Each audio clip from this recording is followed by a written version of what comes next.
Sveiki, brangieji. Tęsime skaityti Šventąjį raštą ir šiandieną šios laidos metu mes pradėsime skaityti Luko Evangelijos 9 skyrių. Ir tikrai netrumpas skyrius ir daug įvairių pasakojimų ir daug svarbių Jėzaus pamokymų aptiksime jame. Todėl be ilgesnių įžangų aš kviečiu skaityti šį tekstą, gilintis į jį, žvelgti ir atrasti, pamatyti, Dievui padedant, tą išmintį, tuos pamokymus, tą tiesą, kurią Jėzus mums atveria, mums skelbia, mus moko. Mus kviečia į savo karalystę, į savo tiesą, į kitokį gyvenimą, nei mes pratę matyti. Kitaip piešia savo karalystės gyvenimą, nei mes pratę suvokti ir gyventi šiame pasaulyje. Jėzus kviečia mus į kitą realybę, kitą tikrovę. Jis atveria tai, ko mūsų akis šiandien neregi. Ir tai, kas yra daugeliui iš mūsų tolima, sunkiai įsivaizduojama ir nepasiekiama.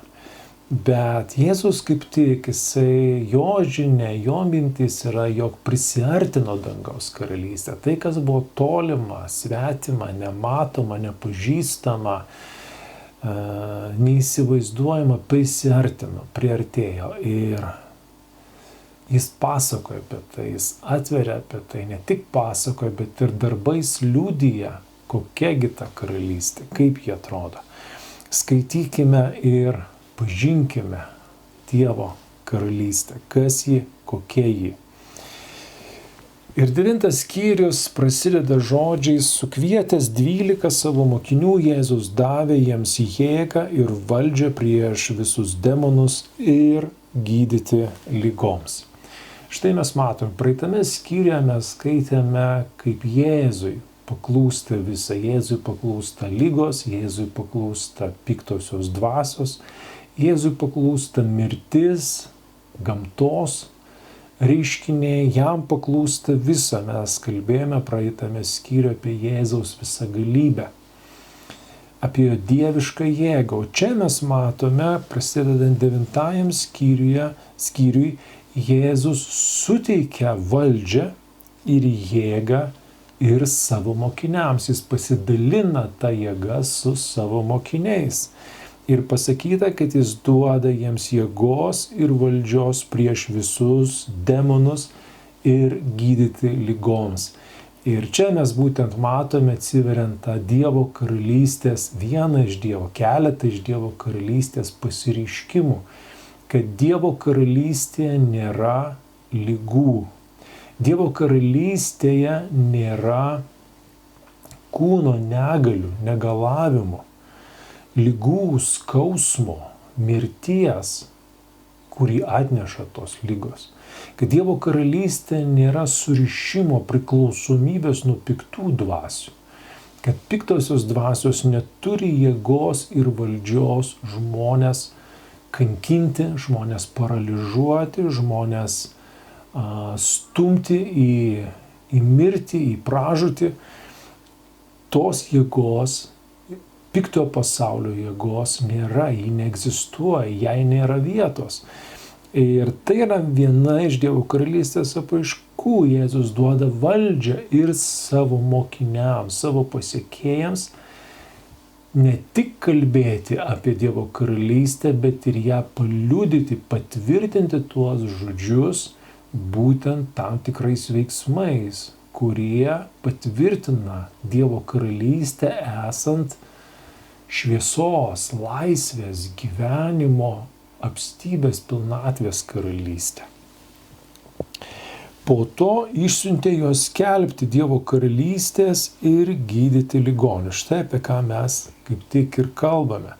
Jis išsiuntė, davęs jėgos. Pirmiausia, jis suteikė resursus, suteikė gebėjimą, suteikė jėgą ir paskui išsiunčia juos apginklavęs, jiems suteikęs įgaliojimus tai daryti, gebėjimą tai daryti, skelbti Dievo karalystės ir gydyti ligonių. Mes matome, kad tiek karalystės skelbimas, tiek ligonių gydymas eina šalia vienas kito.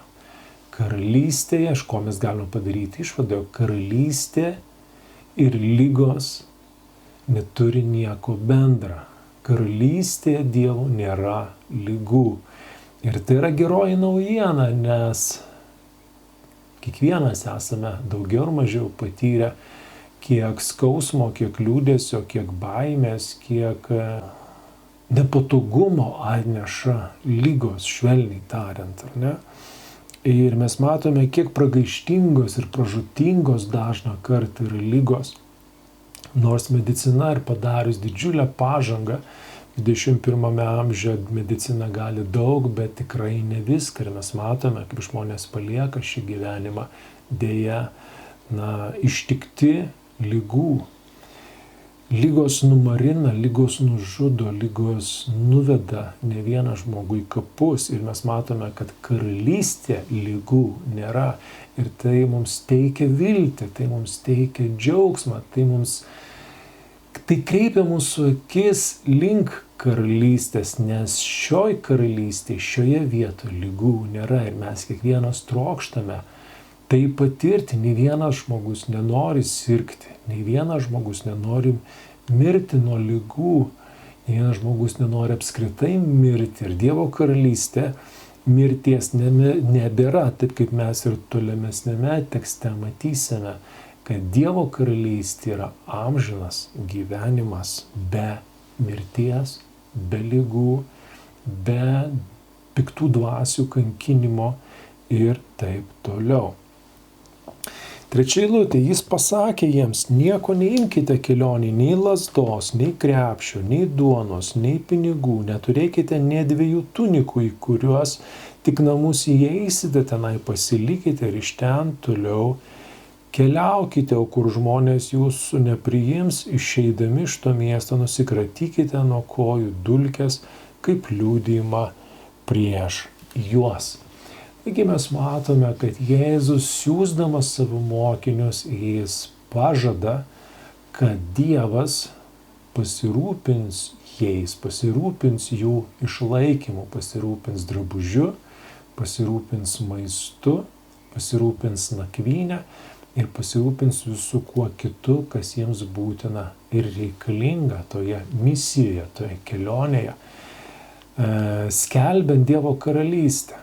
Kaip mes prisimename anksčiau, Jėzus sakant, tokį principą išsakant, pirmiausia ieškokite Dievo karalystės ir jo teisumo, o visa tai turime omeny drabužis, maistas, pragyvenimo visi poreikiai bus išspręsti, tai bus pridėta, sako Jėzus. Tai bus pridėta, tai yra savaime suprantama, kad Dievas pasirūpins tais, kurie jo karalystės siekia, kurie jo karalystės interesus pildo, ar ne? Taigi Jėzus moko pasitikėti savo mokinius tėvu, nesistenk patiems susikaupti, apsirūpinti viskuo, nes žiūrėk, ne visada galbūt yra galimybės to apsirūpinti ir tai gali būti kliūtimi ryžtis eiti ir skelbti, bet šiais žodžiais Jėzus drąsina, nuramina ir patraukia bet kokį rūpestį, sakydamas, jog Dievas pasirūpins. Ir kaip jis pasirūpins? Jis pasirūpins per žmonės, nes jis sako, į kuriuos tik namus įeisite, tenai pasilikite ir iš ten toliau keliaukite. Reiškia, tam tikri žmonės atvers savo namų duris, priims nakvyniai, pamaitins tos drabužiai ir panašiai, ir panašiai. Tokia Jėzaus mintis, kad ir tai mes pamatome, kad Dievas žada pasirūpinti, naudodamas kitus žmonės. Taigi ir mes galime savo gyvenime apsidairyti ir pasižiūrėti, galbūt ir mes galime būti tai žmonėmis, kurie prisidedame prie Dievo karalystės skelbimo ir vienais ar kitais būdais paremti Dievo karalystės žinios skelbimą. Galbūt netiesiogiai priimant į namus vieną ar kitą Evangelijos skelbėją, bet remti tam tikras misijas, tam tikrus tarnavimus, bažnyčią, kuri rūpinasi, siekia skelbti Evangeliją, galbūt Biblijos leidimą ar kažkokių kitų priemonių, ar kažkokį kitą projektą, ten, kur skelbiama žodis. Jeigu aš kažkuo galiu prisidėti, galiu būti vienu iš to Dievo darbininkų, tarnų, kuris prisideda skelbdamas žodį tiek pats, tiek per kitus žmonės, jiems padedant, prisidedant prie išlaidų padengimo. Tai yra dieviška, taip Dievas planavo, toks jo yra sumanymas. Na ir sako, bet vis dėlto bus žmonių, kurie jūsų nepriims, kurie nepatikės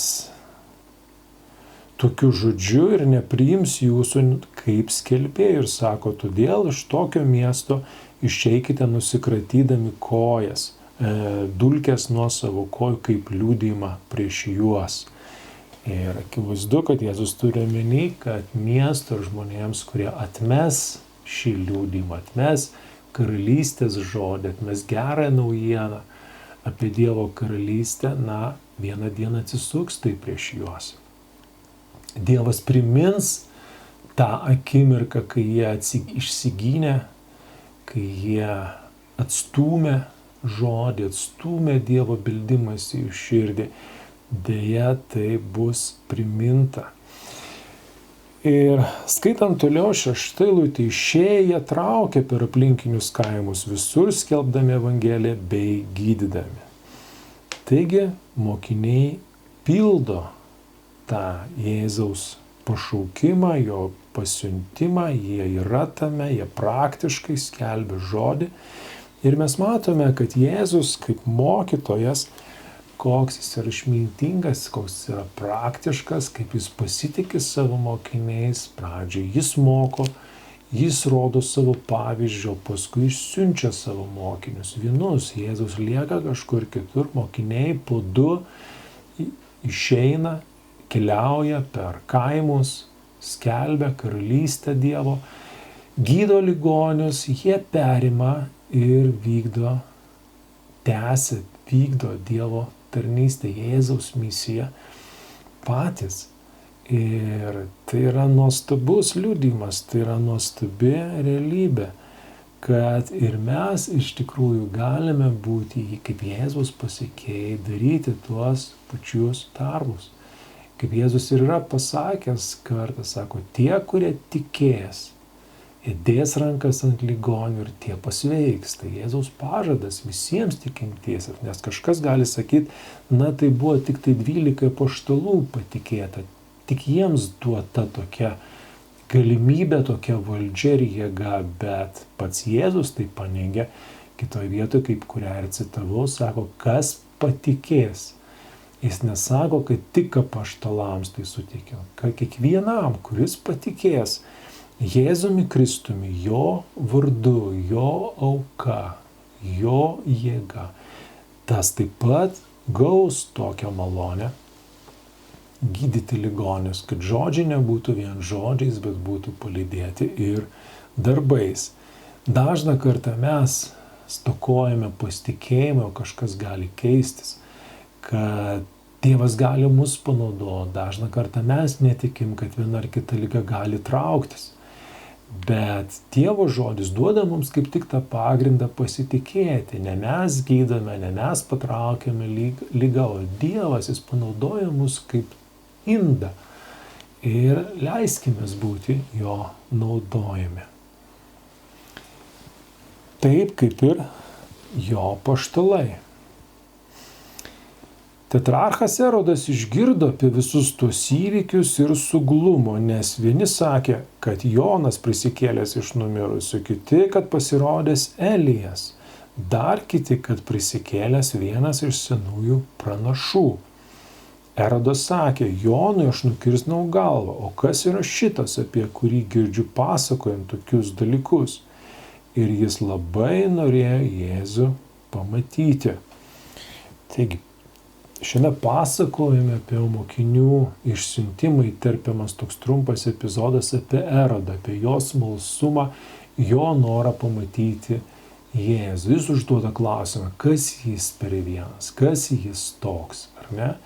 Ir ne veltui tas klausimas iškeliamas, nes to jau pat Jėzus paklausė ir savo mokinių, o kuo jūs mane laikote? Mes matome, kad tiek Erodas, tiek žmonės, jie nesusigaudo, kas yra Jėzus, nes Erodas sako, Jonui aš nukirtau galvą, o kas yra šitas? O žmonės sako, kad Jonas prisikėlė iš numirusių, kiti sako, kad Elijas pasirodė, dar kiti, kad dar vienas iš senųjų pranašų, žodžiu, niekas nežino, kas yra Jėzus iš tikrųjų.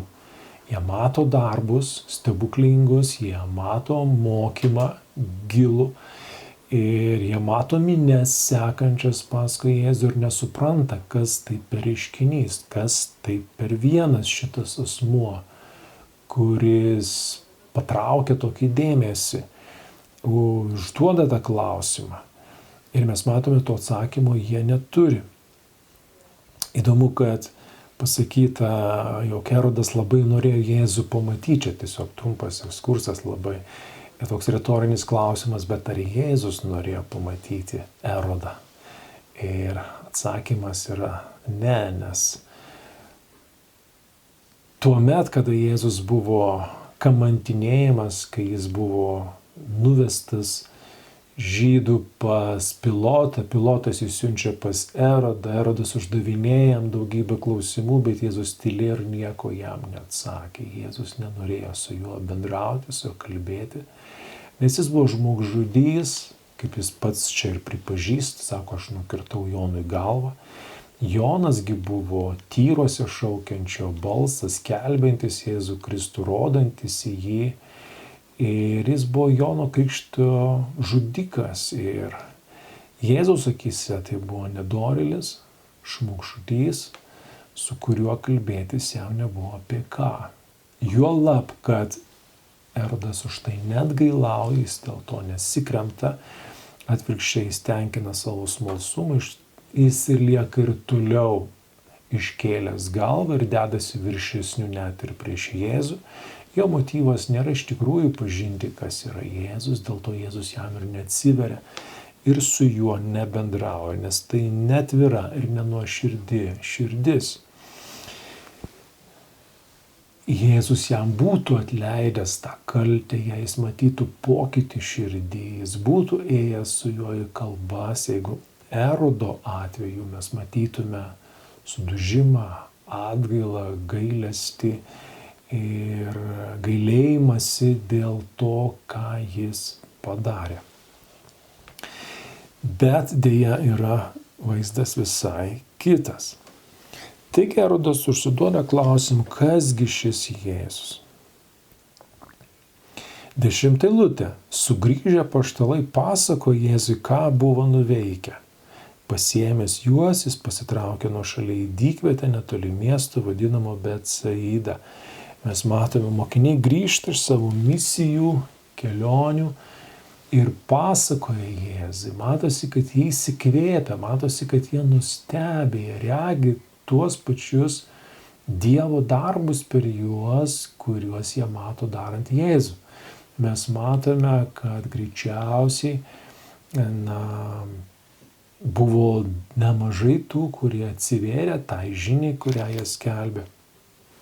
Jie pasakoja Jėzui, ką jie buvo nuveikę.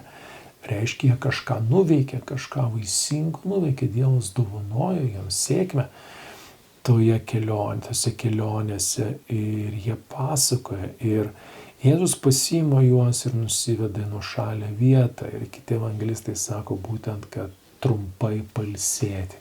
Mes matome, yra laikas plušti, darbuotis, yra laikas atsikvėpti, pailsėti, nurimti po darbų, ieškoti Dievo, taip kaip Jėzus dažnai traukdavosi į dykvietes tam, kad melstųsi Dievui, tam, kad melstųsi Tėvui. Jis palikdavo minią, palikdavo savo mokinius ir vienas traukdavo į dykvietę, kur praleisdavo tai visą naktį, tai vėl kažkiek laiko, būtent skirdamas laiko bendrystei su Tėvu.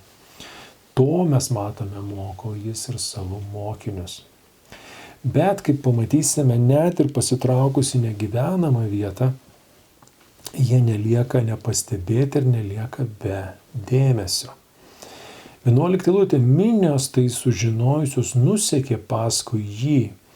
Jis priėmė žmonės, kalbėjo jiems apie Dievo karalystę ir išgydė tuos, kuriems reikėjo gydymo. Ir štai mes matome vėl tą patį mintis, vėl tas pats atsikartojantis scenarijus. Būtent minios atranda Jėzų, nuseka paskui, neduoda jiems ramybės, neduoda jiems galimybės atsikvėpti, bet pasakyta, Jėzus priima tuos žmonės. Ir ką jis daro? Jisai kalbėjo jiems apie Dievo karalystę ir išgydė tuos, kuriems reikėjo gydymo. Jis kalbėjo jiems apie Dievo karalystę, jis kreipė jų akis į kitą tikrovę, į kitą realybę, į anapusinį gyvenimą, į amžinybę, į dievišką gyvenimą. Kad šituo žemišku gyvenimu niekas neapsiriboja ir niekas nesibaigia. Esama kur kas pranašesnio, kur kas tobulesnio gyvenimo, kur kas tobulesnės karalystės. Nes šioje žemiškoje karalystėje viešpatauja neteisybė, smurtas, apgaulė, nelaimės, lygos ir taip toliau, visiems mums gerai pažįstama tikrovė. Ir Izraelis tuo metu, kada Jėzus tai kalba, yra okupuotas Romos imperijos. Izraelitai nėra laisvi, jie turi okupantus, jie turi jiems tarnauti, jie turi jų įgeidžius pildyti, yra prispausti, jie negali laisvai funkcionuoti kaip tauta, kaip valstybė, kaip šalis, ar ne, jie priklausomi, jie užvaldyti kitų. Ir čia Jėzus kalba apie Dievo karalystę. Jis nesifokusuoja į šitos žemiškus įvykius, nes jis gerai supranta, jog visa tai yra laikina, visa tai greitai praeina. Kaip tai ateina, taip ir praeina. Visa tai nėra pagrindas, į kurį reikia atsiremti, kad esama kitos karalystės ir jis kviečia, moko gyventi viltimi Dievo karalystės. Ten, kur atstatymas, ten, kur gyvenimo gausa, ten, kur nėra ašarų, nes mes skaitome Apreiškimo knygos skyriuje, Apreiškimo knygoje paskutiniuose skyriuose, kad Dievas nušluostys, nuvalys kiekvieną ašarą savo vaikų, savo pasekėjų, savo mokinių, kad ten nebus nei skausmo, nei ašarų. Ten nebus vargo, ten nebus nuodėmės, ten nebus jokios neteisybės, jokio melo, jokio smurto. Ten nebus jokio išnaudojimo, ten bus teisumas, ramybė, džiaugsmas, meilė, viltis, paguoda, ten bus gyvenimo apstybė, gyvenimo gausa. Tai pati nuostabiausia vieta - Dievo karalystė. Ir Jėzus skelbia apie tai, tuo jis guodžia žmonės ir teikia jiems viltį. Tuo pat metu jis gydo jų ligas, nes ligos temdo džiaugsmą, vagia džiaugsmą, ligos atneša skausmą, ligos atneša pribojimą mūsų gyvenime, neviltį, baimę, mirties baimę ir taip toliau, ir taip toliau. Ir Jėzus jisai tarnauja žmonėms, jis myli kiekvieną iš jų ir jis juos kelia tiek žodžiais, tiek ir darbais. Bet iš kitos pusės mes matome žmonių alkį, jų ieškojimą. Ne Jėzus eina pas tuos žmonės ir traukia juos iš jų kasdienybės, bet jie patys, žiūrėkime, braunasi, veržiasi prie Jėzus, jie palieka savo komforto zoną, savo namus, savo kaimus ir jie eina į dykvietę, į tą nepažįstamą vietą, ten, kur nėra gyvybės gyvenimo, ten, kur stinga vandens, stinga maisto ir taip toliau ir panašiai. Bet žmonės, nepaisant viso to, jie seka, ieško Jėzaus. Ir čia mes galime pasimokyti būtent taip pat tokio alkio, tokio ilgesio, tokio viršimosi, tokio ieškojimo iš tos minios. Ir mes matome, kas pasakyta, kai jie veržiasi prie Jėzus, kad Jėzus juos priima. Jėzus juos priima. Lygiai tas pats ir mūsų atveju, jei iš mūsų pusės bus uolumas. Jei mes parodysime tą uolumą, jei mes veršimės prie jo, mes neliksime apleisti, mes neliksime neišgirsti, jis mus išgirs. Tad verškimės prie jo. Diena slinko vakarop. 12 eilutė pasakyta. Priėję 12 tarė jam, paleisk žmonės, kad jie nuėję aplinkinius kaimus bei kiemus susirastų nakvynę ir maisto. Mes juk esame dykvietėje.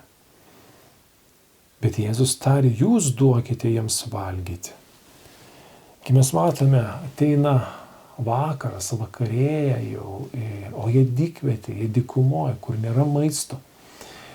Ir sako, paleisk, Jėzui sako, paleisk žmonės, kad jie susirastų nakvynę ir maisto. Ir ką atsako Jėzus? Jėzus sako, jūs duokite jiems valgyti. Ir čia mes matome vėl įdomu, kad Jėzus, mes matome, kaip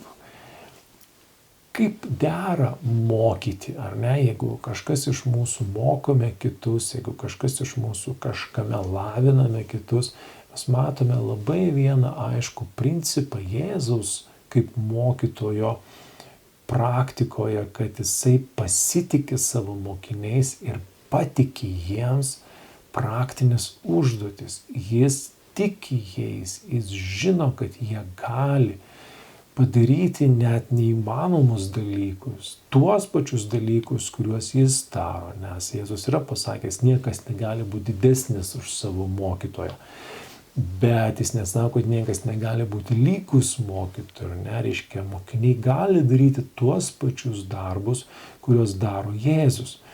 Ir jeigu jisai daugina duoną, jeigu jisai teikia duoną, jeigu jisai aprūpina, reiškia, ir mokinių rankomis gali tai būti padaryta, sako, jūs duokite jiems valgyti. Ir be jokios abejonės, iš vienos pusės mokiniams tai yra klausimas, kokiu būdu, nes jie supranta savo praktinės galimybės, kad jos yra labai ribotos, nes yra minioje 5000 vyrų, o jų tik 12 ir iš kur dabar jie paims tiek maisto, pagalvokime, kiek reikia maisto 5000 vyrų, kur dar moteris ir vaikai. Taigi mes matome, kad buvo didelė minia, 10-15 tūkstančių burnų, ar ne, kurias reikia pamaitinti, pasotinti. Iš kur paimti tiek maisto? Ir tada mokiniai stebisi ir perklausė Jėzų, sakydami, jie atsakė, mes nieko daugiau neturime, tik 5 kepalus duonos ir 2 žuvis, nebent nueitume ir nupirktume maisto visiems šitiems žmonėms. Taigi mokiniai masto, paprastai, primityviai, taip kaip jie pratę mąstyti, praktiškai, buitiškai, elementariai skaičiuodami. Jie mato, kiek yra jų, jie mato, kiek yra minios, jie mato, kiek jie turi išteklių ir jie svarsto, dėlioja, kaip dabar galima būtų šią dilemą išspręsti. Bet Jėzus ne tai turi omeny, Jėzus turi ką kitą omeny. Ir štai koks Jėzaus paliepimas. Jis pasakyta 14 eilutė, ten buvo apie 5000 vyrų. Jėzus įsakė mokiniams, susodinkite juos būriais po 50. Jie taip padarė ir visus susodino. Tada paėmęs 5 kepalus ir 2 žuvis, jis pažvelgė į dangų, palaimino, laužė ir davė mokiniams, kad padalintų miniai. Visi valgė ir pasisotino ir dar buvo surinkta 12 pintinių trupinių.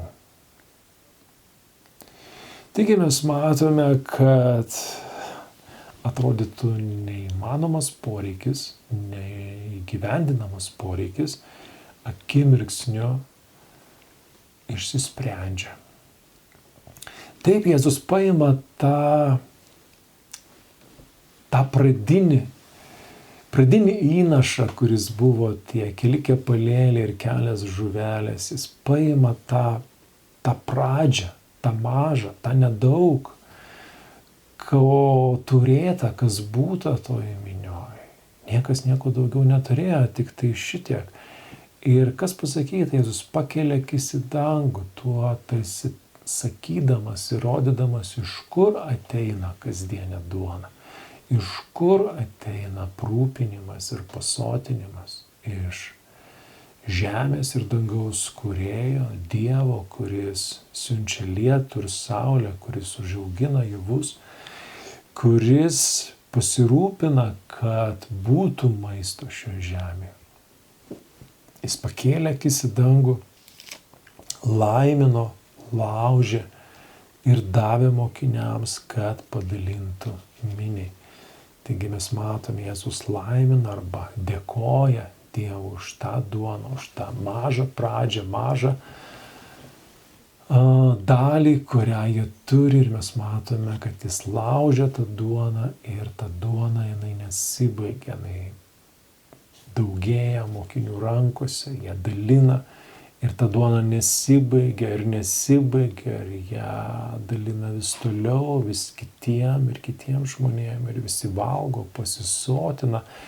Ir kai jie visi pasisotina, viso to maisto lieka dar daugiau negu buvo jo pradžioje, sako, ir dar buvo surinkta 12 pintinių trupinių.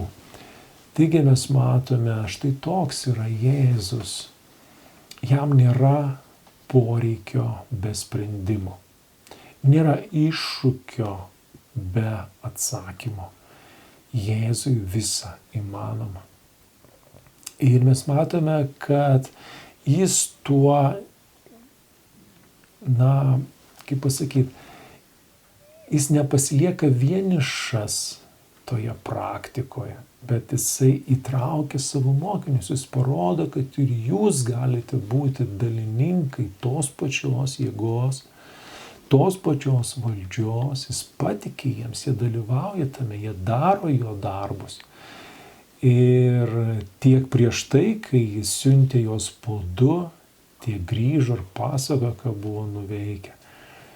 Ir kitur mes truputį vėliau skaitysime, jie džiaugiasi, kad piktosios dvasios jiems paklūsta, lygos traukiasi, čia žiūrėk, duona jų rankomis dalinama daugėja.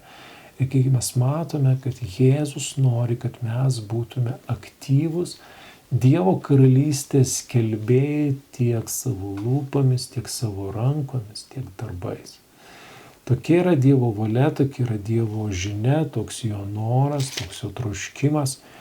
Labai svarbu, kad mes tai priimtume, patikėtume ir praktikuotume savo gyvenime, nepasiduotume nevilčiai, baimei, nusivylimui, murmėjimui, depresijai, bet kad mes atrastume viltį. Pirmiausia, žvelgtume į Dievo karalystę, turėtume savo širdį būtent šią viltį. O kai mes turime šią viltį, dangiško gyvenimo, dangiškos realybės viltį, tuomet, žiūrėk, tas žvilgsnis padeda mums ir šiame gyvenime įveikti gyvenimo sunkumus, nes mes matome, kad su mumis yra tas asmuo, kuriam vis yra pavaldu, kuris visą gali, kuris nori būti su mumis, tarp mūsų ir veikti su mumis ir per mus. Ir tuomet žiūrėk, kad ateina sprendimai ir šio gyvenimo situacijoms, šio gyvenimo iššūkiams. Taigi pasilikime su ta viltimi Dievo karalystės ir su tikėjimu, kad Jis nori per mus tą karalystę skelbti šiame pasaulyje visiems žmonėms. Ačiū, brangieji, kad buvo drauge, kad klausėtės. Pasilikime tame žodyje, susiekime jį su širdies tikėjimu ir bandykime jį praktikuoti savo gyvenime. Nuolankia širdim, su tikėjimu, su malda, keldami kaip ir Jėzus savo akis į dangų. Sustiksime po savaitės, kviečiu įsijunkite. Jei nesate užsiprenumeravę šio kanalo, jei užsiprenumeruosite, gausite kiekvieną kartą pranešimą, jog pasirodė nauja laida, naujas įrašas, naujas Biblijos aptarimas, tuomet nepraleisite ir galėsite sekti drauge Biblijos skaitinius, kuriuos mes skaitome iš eilės, nepraleisdami ne vieno skyriaus. Dievo artumo, Dievo vilties, karalystės šviesos linkiu kiekvienam iš jūsų. Sudie.